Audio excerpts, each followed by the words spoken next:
Muhtaram muxlislar, siz O'zbekistonning barcha hududida 30 kun amal qiladigan megabayt kodlarni xarid qilishingiz mumkin. Ekrandagi rasmlarni skrinshot qilgan holda mazkur xizmatlardan foydalaning. Qaydgancha, xarid qilingan internet to'plamingiz 30 kunda tugamagan bo'lsa, yana xohlagan megabaytni yoqib, qoldiq megabaytga qo'shilib takror cho'zilishi mumkin. Kodlarni xarid qilish uchun hisobingizda ko'rsatilgan summadan kamida 1000 so'm ortiq bo'lishi kerak.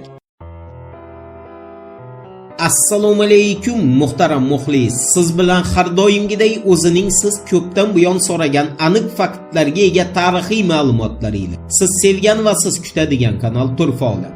Mazkur sondagi roligimiz orqali biz sizning e'tiboringizga mavzudan anglaganingizdek Ikkinchi jahon urushi nomli qonli qirg'inning rejissyori Adolf Gitlerning nima uchun aynan Yevropani yevreylardan tozalashga harakat qilgani bilan bog'liq aniq faktli ma'lumotlarni taqdim qilamiz. Marhamat, tomosha qiling. Adolf Gitler haqida buni bilasiz. Turfa Olam garchi YouTube bu vahshiy shaxs haqidagi roliklarni ro'yxatga olmasa-da, juda ko'p rolik taqdim qilgan. To'g'risini aytsak, Adolf Gitler shaxsiyatini juda ishonavering, juda ko'p o'rganganmiz. Hozir YouTube'da mavjud bo'lgan va ko'plab rus qolaversa, boshqa tillardagi telekanallar orqali taqdim qilinadigan Gitler haqidagi roliklarda faqat birgina gap aylantiriladi. U ham bo'lsa yevreylar masalasi. Gitler nomini yozilgan roliklarni barchasida bu iblisning yerdagi soyasini yevreylarni irqiy jihatdan past darajada ko'rgani uchun yo'q qilgan deb gapirishadi. Biz bu umuman noto'g'ri fikr demoqchi emasmiz. Biroq bu Gitlerni yevreylarga bo'lgan nafratining asosiy sababi emas.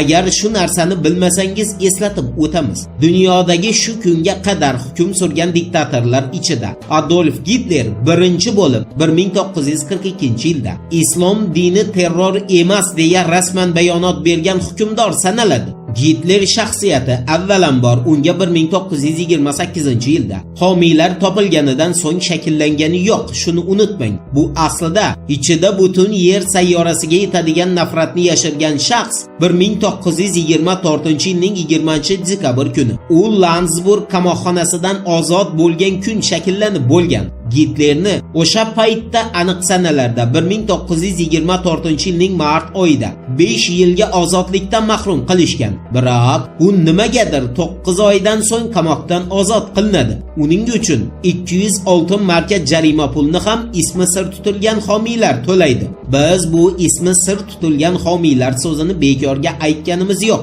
Negaki, aynan o'sha homiylar Ikkinchi jahon urushi boshlanishi va yevreylarni ommaviy qirg'in qilinishining boshida, ammo faqat soyada turadi. Endi asosiy faktlar. Gitlerni millionlab nusxada bosilib chiqib, o'sha paytlarda majburan sotilgan Mein Kampf, ya'ni Mening kurashim asari. Buni bilmasangiz kerak, 2 tomdan iborat. Uni birinchi tomi 1925-yilda bosilib chiqadi, ikkinchi tomi esa 1926-yilda chop qilinadi. Shu narsani unutmangki, Mein Kampfni ikkinchi tomini Gitlerning o'zi yozgan emas. Bu paytda uni kitob yozish u yoqda tursin, uzoqdan ko'zga tashlanadigan antika mo'ylovga ham vaqti yo'q edi. Mein Kampfni yozib qo'ying. Birinchi qismi shaxsan Adolf Gitlerning qalamiga mansub va uni Gitler qamoqxonada 9 oy davomida yozadi. Yevreylar va irq masalasi esa o'sha Mein Kampfning birinchi tomini 11-bobida o'ta aniq va tushunarli qilib yozilgan. Mein Kampfni o'qigan odam ishonavering, yevreylarni shu kitobdan so'ng haqiqatdan yomon ko'rib qoladi. Aynan mana shu sababdan u kitob hozirgi kunda juda ko'p mamlakatlarda taqiqlangan adabiyotlar ro'yxatiga kiritilgan. Mein Kampfda Gitler yevreylarni yerga, aniqrog'i yer sayyorasiga umuman keraksiz xalq deb yozadi. Shu bilan birga yevreylar qatorida u lo'lilarni ham tilga oladi. Eng pastki pog'onada esa, ya'ni Gitlerning yerda yashashga qisman haqli xalqlar ro'yxatini eng pastki pog'onasida qora tanlilar qayd qilingan. Gitler ularni umuman odamlar yonida, ular bilan bir havodan nafas olishga haqsiz xalq deb yozadi. Endi rolik boshida aytganimiz yevreylarni qirg'in qilishga asosiy sabab va maxfiy homiylar haqida to'xtalamiz. Adolf Gitler, buni ilgari aytganmiz, eng ko'p kitob va gazeta jurnal o'qiydigan hukmdorlardan sanalgan va u, e'tibor bering, tarixni, ayniqsa dinlar tarixini juda yaxshi bilgan. 1727 yilning 26 aprel kuni Rossiya imperatritsasi Yekaterina I yevreylarni Rossiya imperiyasidan badarg'a qilish to'g'risida qaror chiqaradi. Undan so'ng 1742 yilda xuddi shunday mazmundagi qarorga imperatrica Yelizaveta Petrovna ham imzo chekadi. 1787 yilda esa yevreylarni Avstriya-Vengriya imperiyasining poytaxti Venadan quvg'in qilish boshlanadi va 1784 yilda bu quvg'in qilish o'zining Everestiga chiqadi. 1871 yilda yevreylarni endi Odessada quvg'in emas, qirg'in qilish boshlanadi. 1878 yilda Avstriyada birinchi yevreylarni yo'q qilishga xizmat qiladigan xalqaro miqyosdagi partiya Adolf Stecker tomonidan tashkil qilinadi. 1917 yilning 28 mart kuni Falastinda Jamol Poshsho Quddusdan, Yaffodan va Tel Avivdan barcha yevreylarni quvib solishga buyruq beradi. Hozir biz keltirgan quvg'in va qirg'inlar esa Adolf Gitlerning yonida holva emas, holvacha bo'lib qoladi. Bu yangilik emas. Endi siz kutgan faktni aytamiz. Adolf Gitlerning yevreylarni qirg'in qilishiga sabab bu yevreylarni oldiniga yer bilan bir bo'lib kelib, keyin o'sha yerda o'z hukmronligini o'rnatishi va o'zini hukmdordek tutishi edi. Yuqorida biz keltirgan quvg'in va qirg'inlarning barchasi, eslab qolib yozib qo'ying, yevreylarni o'sha mamlakat hukumatini va yerli xalq vakillarini qarzga botirib sudxo'rlik qilgan edi.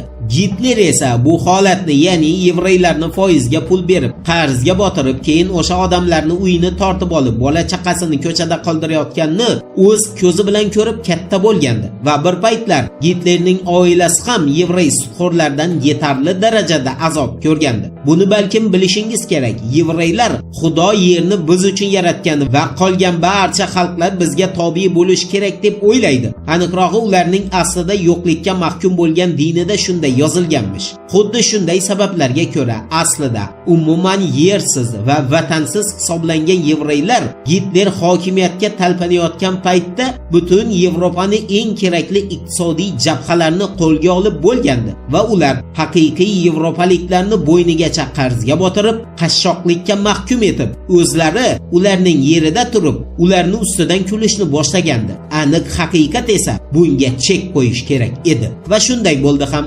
Xuddi shunday bir vaqtda haligi ismlari maxfiy tutilgan bir qancha yirik investorlarga yevreylarga nisbatan o'ziga xos nafratga ega odam kerak edi. Bu esa ham qamoqxonada rassom bo'la olmagandan, qolaversa hayotda ishi yurishmagandan, o'ziga o'zi achinib qog'oz qoralayotgan Adolf Gitler edi. Ular Gitlerni ozod qilib, Gitlerga oldiniga yetarli darajada homiylik qiladi. Biroq Gitler ular chizib bergan chiziqdan yurmagani uchun o'sha maxfiy homiylar zudlik bilan Yevropani tark etadi. Bu paytda esa Gitler allaqachon yarim Yevropani qonga botirib bo'lgandi. Tushunarli qilib aytganda, uni ortga qaytarib, qaytadan qamoqqa tiqishning imkoni yo'q edi. Kim ekan u maxfiy homiylar deydigan muxlislarimiz diqqatiga. 1920-1933 yillar davomida Yevropa mamlakatlarining barcha shaharlaridagi yirik banklar boshqaruvchilari, shuningdek, yirik ishlab chiqarish zavodlarining sohiblari bo'lgan kishilar deb javob beramiz. Bilib qo'ying, siyosat shunday narsaki, ma'lum bir davrda ma'lum bir ishni qilishni vaziyat taqozo etadi. Agar bu ish millionlab odamlar qonini to'kishni talab qilsa ham, Gitlerning nafaqat Yevropa, balki dunyo katta sahnasida paydo bo'lishini ham o'sha davrdagi siyosiy vaziyat taqozo etgandi. Gitlerni yevreylarni qirishiga, qisqa so'z bilan aytganda, irqiy kamsitishdan boshqa yana yevreylarni hukmron bo'lishga, qonidagi intilishi va o'zgalarni o'ziga qaram qilishga intilish sabab bo'lgan edi. Ular bugungi kunda ham jahonning eng kerakli iqtisodiy nuqtalarini boshqarmoqda va bu hozir ham kimlarnidir g'ashini keltirib, jig'iga tegib turibdi. Toma-toma ko'l bo'lib, ko'l dengizga aylanib toshgan vaqtda odamlar bunday kunlarni qirg'in yoki ommaviy qatl deb aytadilar. Aslida esa o'sha paytda bunday ishlar vaziyat taqozosi bilan amalga oshgan bo'ladi.